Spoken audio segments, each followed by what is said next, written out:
Hi hello guys, இந்த வீடியோல யாரை பத்தி பார்க்க போறோம் அப்படின்னு சொல்லி பார்த்தீங்கன்னா, கிருத்திகா அப்படின்னு சொல்லக்கூடிய இவங்களுடைய பர்ஃபார்மன்ஸ். இவங்க இதுக்கு முன்னாடியே நிறைய மேடையில பாடியிருக்காங்க. அது மட்டும் இல்லாம இந்த வாரம் பக்தி பரவச ரவுண்ட் வந்துருக்குன்னா என்ன பாட்டு பாடியிருக்காங்க. அது மட்டும் இல்லாம ஜட்ஜஸ் ஆகட்டும் வந்திருக்கக்கூடிய சீஃப் கெஸ்ட் ஒரு விஷயத்தை மென்ஷன் பண்ணியிருக்காங்க. அதுக்கான பின்னணிகள் என்னென்னன்றது தான் இந்த வீடியோல பார்க்க போறோம். நம்ம சேனலை ஃபர்ஸ்ட் டைம் பார்க்குற பர்சன் நீங்க இருந்தீங்கன்னா மறக்காம நம்ம சேனலை சப்ஸ்கிரைப் பண்ணிக்கோங்க. அப்பதான் நான் அடுத்தடுத்து போடுற வீடியோக்கான நோட்டிபிகேஷன்ஸ் அண்ட் பாப்அப்ஸ் வந்து உங்களுக்கு கண்டினியூஸா கிடைச்சிக்கிட்டே இருக்கும். அது மட்டும் இல்லாம இந்த வீடியோ பத்தி உங்களுக்கான கருத்துக்கள் ஏதாச்சும் தாராளமா நீங்க கமெண்ட் பாக்ஸ்லயும் மென்ஷன் பண்ணலாங்க.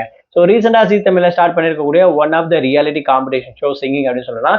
சரிகமப்பா லிட்டில் சாம்பியன் சீசன் 5 அப்படின்னு சொல்லக்கூடிய இந்த ஒரு சிங்கிங் காம்படிஷன். இதுல வந்து பாத்தீங்கன்னா கிட்டத்தட்ட 25 கண்டஸ்டன்ட் வந்து இருக்காங்க. ஓவராலா வந்து பாத்தீங்கன்னா mega audition and introduction round அப்படின்னு சொல்லிட்டு கடந்த 2-3 வாரமா போயிட்டு இருந்துச்சு அப்படின்னு சொன்னாங்க.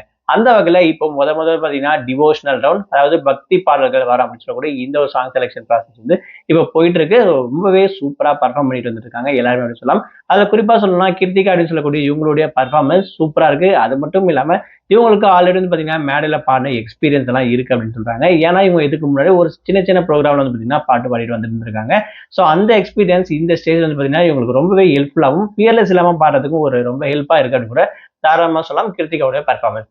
அந்த வகையில் வந்து பாத்தீங்கன்னா பக்தி பரவச பாடல்ல மலையனூர் அங்காளி அப்படின்னு சொல்லக்கூடிய சாமி பாட்டை ரொம்பவே சூப்பரா பாடியிருக்காங்க. அதுவும் மட்டும் இல்லாம அம்மன் வேஷம் போட்டிருக்கு அவங்களுக்கு வந்து பாத்தீங்கன்னா அவ்வளவு பக்காவா பொருந்துன்னு சொன்னாங்க. அந்த அளவுக்கு ரொம்பவே நேச்சரா இருக்கு அவங்களோட பர்ஃபார்மன்ஸ், அவங்க பண்ணிருக்கக்கூடிய விஷயம் அப்படின்னு சொல்லலாம். ஸோ இந்த விஷயம் ஒட்டுமொத்தமா பார்க்கும்போது இருக்கக்கூடிய ஜட்ஜஸ் ஆகட்டும் ஸ்டாண்டிங் அவேஷனே கொடுத்துட்டாங்க அப்படின்னு சொல்லலாம். ஸோ இவங்க பண்ணிருக்கக்கூடிய பர்ஃபார்மன்ஸ் பாட்டெல்லாம் கேட்கும் போது சொல்றதுக்கு வார்த்தையே இல்லை, அந்த அளவுக்கு சூப்பரா இருக்கு அப்படின்ற விஷயத்த வந்து பாத்தீங்கன்னா இருக்கக்கூடிய ஜட்ஜஸ் ஆகட்டும் அங்க இருக்கக்கூடிய சீஃப் கெஸ்ட்டும் இம்ப்ரெஸ் பண்ணிட்டாங்க அப்படின்னு கூட சொல்லலாம் கிருத்திகா. ஸோ வரப்போற நாட்கள்ல இவங்களுடைய பர்ஃபார்மன்ஸ் எப்படி இருக்கு, இன்னும் என்னென்னலாம் பண்ண போறாங்க அப்படின்ற விஷயத்த அடுத்தடுத்த வீடியோ நான் உங்களுக்கு அப்டேட் பண்றேன். இந்த வீடியோ பத்தி உங்களுக்கான கருத்துக்கள் தாராளமா நீங்க கமெண்ட் பாக்ஸ்ல மென்ஷன் பண்ணலாம்.